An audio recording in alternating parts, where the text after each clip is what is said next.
नमस्कार, welcome to career education. Career education में आप सभी का स्वागत है। दोस्तों, आज हम लोग प्रैक्टिस सेट 15 पर बात करेंगे, जिसमें railway NTPC and group D का प्रीवियस ईयर क्वेश्चन रहेगा। हाँ दोस्तों, आप बिल्कुल सही सुने, railway NTPC and group D का प्रीवियस ईयर क्वेश्चन रहेगा। दोस्तों, इस चैनल पर टोटली प्रीवियस ईयर क्वेश्चन कराया जाता है। आप कोई भी एग्ज़ाम का तैयारी कर रहे हो, उस एग्ज़ाम का प्रीवियस ईयर क्वेश्चन इस चैनल पर कराया जाता है। तो अगर आपको प्रीवियस ईयर क्वेश्चन का तैयारी करना है तो इस चैनल को सब्सक्राइब कर करके इस चैनल से जुड़िए और आप मेरे साथ प्रीवियस ईयर क्वेश्चन का तैयारी कीजिए। ओके दोस्तों, चलिए बिना देरी किए हुए क्वेश्चन देखते हैं। 1 नंबर क्वेश्चन कह रहा है कि वेग में परिवर्तन की दर को क्या कहा जाता है। हाँ दोस्तों, बिल्कुल सही क्वेश्चन है। वेग में परिवर्तन की दर को क्या कहा जाता है? तो त्वरण कहा जाता है। तो ऑप्शन बी जो है वो आपका सही उत्तर हो जाएगा। दोस्तों, मैं एक क्वेश्चन 2 बार पढ़ूंगा जिससे आपको क्वेश्चन याद हो जाए। मेरा उद्देश्य यही है कि आपको क्वेश्चन याद करा दूं, इसीलिए मैं एक क्वेश्चन 2 बार 3 बार रिपीट करूंगा। ओके दोस्तों, चलिए एक बार मैं फिर क्वेश्चन पढ़ता हूँ। क्वेश्चन कह रहा है कि वेग में परिवर्तन की दर को क्या कहा जाता है? तो त्वरण कहा जाता है। तो ऑप्शन बी जो है वो आपका सही उत्तर हो जाएगा। दोस्तों, यह क्वेश्चन कितना इम्पोर्टेंट है आपको यहाँ से पता चल रहा होगा। देखिए, यह क्वेश्चन कितना बार एग्जाम में रिपीट किया हुआ क्वेश्चन है। तो आप एक एक सवाल का इम्पोर्टेंट समझिए और अच्छे से पढ़ाई कीजिए। ओके दोस्तों, चलिए नेक्स्ट क्वेश्चन देखते हैं। नेक्स्ट क्वेश्चन कह रहा है कि नकारात्मक त्वरण निम्न में से किस दिशा के विपरीत होता है? नकारात्मक त्वरण निम्न में से किस दिशा के विपरीत होता है? तो वेग के विपरीत होता है। नकारात्मक त्वरण निम्न में से किस दिशा के विपरीत होता है? तो वेग के विपरीत होता है। तो ऑप्शन ए जो है वो आपका सही उत्तर हो जाएगा। ओके दोस्तों, नेक्स्ट क्वेश्चन देखते हैं। नेक्स्ट क्वेश्चन कह रहा है कि मंदता का अर्थ डैश त्वरण है। मंदता का अर्थ डैश त्वरण है। तो ऋणात्मक त्वरण है। मंदता का अर्थ डैश त्वरण है, यानी कि ऋणात्मक त्वरण है। तो ऑप्शन ए जो है वो आपका सही उत्तर हो जाएगा। मैं क्वेश्चन फिर से रिपीट कर दे रहा हूँ, टेंशन लेने की बात नहीं है। क्वेश्चन कह रहा है कि मंदता का अर्थ डैश त्वरण है। तो कौन सा त्वरण है दोस्तों?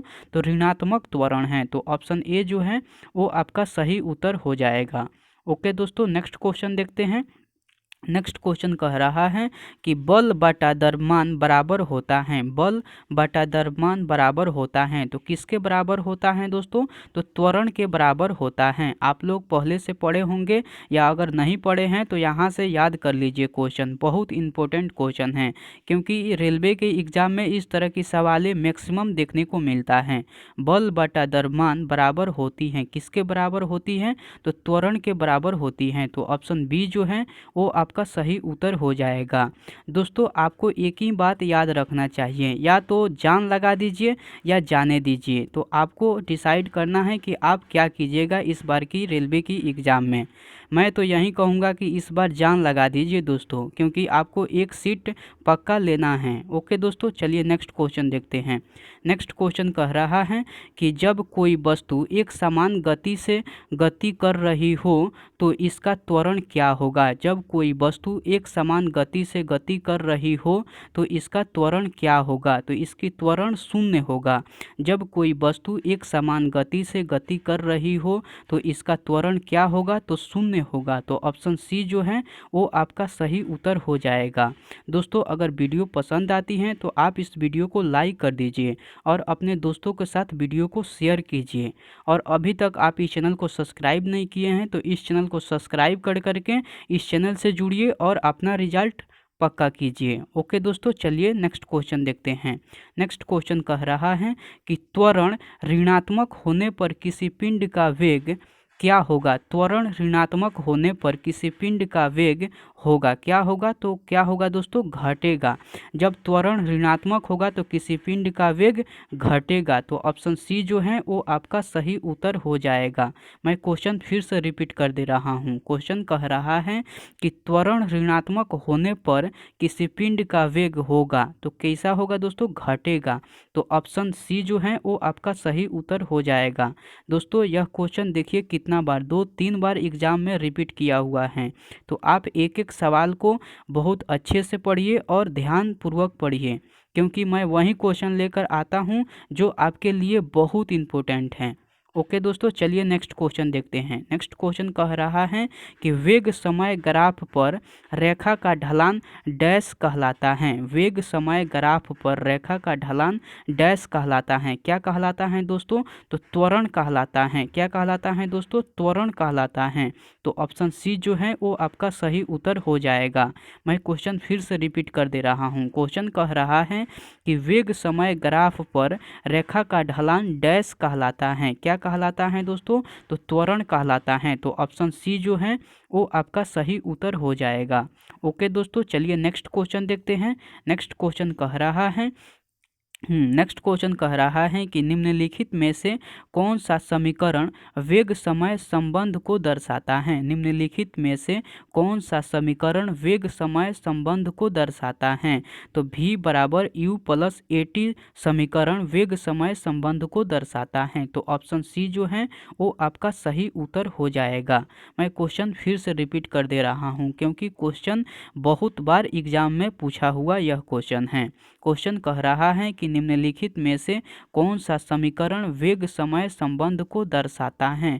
तो v बराबर u प्लस AT समीकरण वेग समय संबंध को दर्शाता है। तो ऑप्शन सी जो है वो आपका सही उत्तर हो जाएगा। ओके दोस्तों, चलिए नेक्स्ट क्वेश्चन देखते हैं।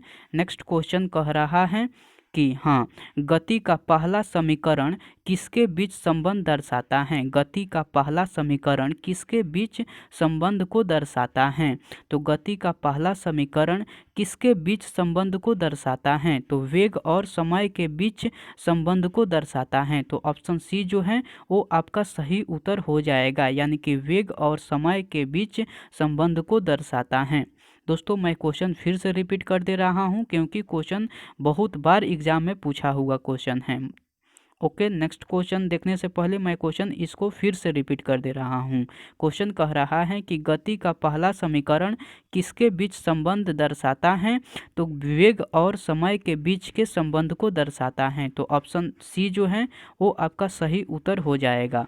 ओके दोस्तों, चलिए नेक्स्ट क्वेश्चन देखते हैं।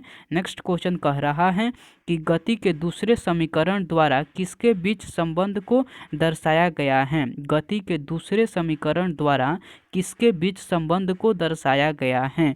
तो स्थिति और समय के बीच संबंध को दर्शाया गया है। किसके बीच संबंध को दर्शाया गया है दोस्तों? तो स्थिति और समय के बीच संबंध को दर्शाया गया है। तो ऑप्शन बी जो है वो आपका सही उत्तर हो जाएगा। सॉरी दोस्तों, ऑप्शन बी जो है वो आपका सही उत्तर हो जाएगा। तो आप इस क्वेश्चन को बहुत अच्छे से याद कर लीजिए क्योंकि क्वेश्चन 5 या 6 बार एग्ज़ाम में पूछा हुआ है। रेलवे का एग्ज़ाम में यहाँ से आपको पता चल रहा होगा। तो आप एक एक सवाल का इम्पोर्टेंट समझिए और अच्छे से पढ़ाई कीजिए। मैं बार बार रिपीट इसलिए कर रहा हूँ ताकि आपको पता चले क्वेश्चन का इम्पोर्टेंट। ओके, मैं क्वेश्चन फिर से रिपीट कर दे रहा हूँ। क्वेश्चन कह रहा है कि गति के दूसरे समीकरण द्वारा किसके बीच संबंध को दर्शाया गया है। तो स्थिति और समय को दर्शाया गया है। तो ऑप्शन बी जो है वो आपका सही उत्तर हो जाएगा। ओके दोस्तों, नेक्स्ट क्वेश्चन देखते हैं। मुक्त रूप से गिर रही किसी वस्तु की गति का उदाहरण है। मुक्त रूप से गिर रही किसी वस्तु की गति का उदाहरण है। तो समान त्वरण गति। क्या है दोस्तों? समान त्वरित गति। सॉरी, त्वरण नहीं, त्वरित गति। समान त्वरित गति इसका उदाहरण है। तो ऑप्शन सी जो है वो आपका सही उत्तर हो जाएगा। दोस्तों, मैं क्वेश्चन फिर से रिपीट कर दे रहा हूँ। मुक्त रूप से गिर रही किसी वस्तु की गति का उदाहरण है। तो समान त्वरित गति का इसका उदाहरण हो जाएगा। तो ऑप्शन सी जो है वो आपका सही उत्तर हो जाएगा। ओके दोस्तों, नेक्स्ट क्वेश्चन देखते हैं। नेक्स्ट क्वेश्चन कह रहा है कि निम्नलिखित में से किस जोड़े की दिशा हमेशा एक समान होती है। निम्नलिखित में से किस जोड़े की दिशा हमेशा एक समान होती है। तो बल एवं त्वरण की दिशा हमेशा एक समान होती है। बल और त्वरण की दिशा हमेशा एक समान होती है। तो ऑप्शन बी जो है वो आपका सही उत्तर हो जाएगा। ओके दोस्तों, नेक्स्ट क्वेश्चन देखते हैं। नेक्स्ट क्वेश्चन कह रहा है कि धनात्मक त्वरण का अर्थ है। धनात्मक त्वरण का अर्थ है, क्या अर्थ है दोस्तों? धनात्मक त्वरण का अर्थ डैश है या अर्थ है, क्या अर्थ है दोस्तों? तो वस्तु का वेग बढ़ जाता है। धनात्मक त्वरण का अर्थ है कि वस्तु का वेग बढ़ जाता है। तो ऑप्शन सी जो है वो आपका सही उत्तर हो जाएगा। ओके दोस्तों, नेक्स्ट क्वेश्चन देखते हैं। नेक्स्ट क्वेश्चन कह रहा है कि त्वरण की बीमा डैश होती है। त्वरण की बीमा डैश होती है। 4 ऑप्शन है, इसमें से त्वरण की बीमा कौन है? त्वरण की बीमा डैश होती है। तो त्वरण की बीमा L1 M0 T⁻⁻2 होती है। त्वरण की बीमा डैश होती है। तो त्वरण की बीमा L1 M0 T⁻⁻2 होती है। तो ऑप्शन ए जो है वो आपका सही उत्तर हो जाएगा। ओके दोस्तों, नेक्स्ट क्वेश्चन देखते हैं। नेक्स्ट क्वेश्चन कह रहा है यदि किसी गतिमान वस्तु पर कोई बल आरोपित नहीं है तो यह किसके कारण रुक जाएगी?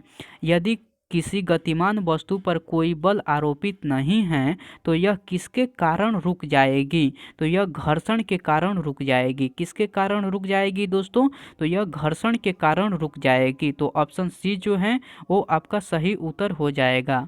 ओके दोस्तों, नेक्स्ट क्वेश्चन देखते हैं। नेक्स्ट क्वेश्चन कह रहा है दो सतहों के बीच सतह की अनियमितताओं के परिणाम स्वरूप डैश होती हैं। क्या होती हैं दोस्तों? तो घर्षण होती हैं। दो सतहों के बीच सतह की अनियमितताओं के परिणाम स्वरूप डैश होती हैं। क्या होती हैं दोस्तों? तो घर्षण होती हैं। तो ऑप्शन ए जो है वो आपका सही उत्तर हो जाएगा। ओके दोस्तों, नेक्स्ट क्वेश्चन देखते हैं। घर्षण बल डैश कार्य करता है। घर्षण बल डैश कार्य करता है। तो बल की दिशा के विपरीत कार्य करता है। घर्षण बल डैश कार्य करता है। तो बल की दिशा के विपरीत कार्य करता है। तो ऑप्शन डी जो है वो आपका सही उत्तर हो जाएगा। ओके दोस्तों, नेक्स्ट क्वेश्चन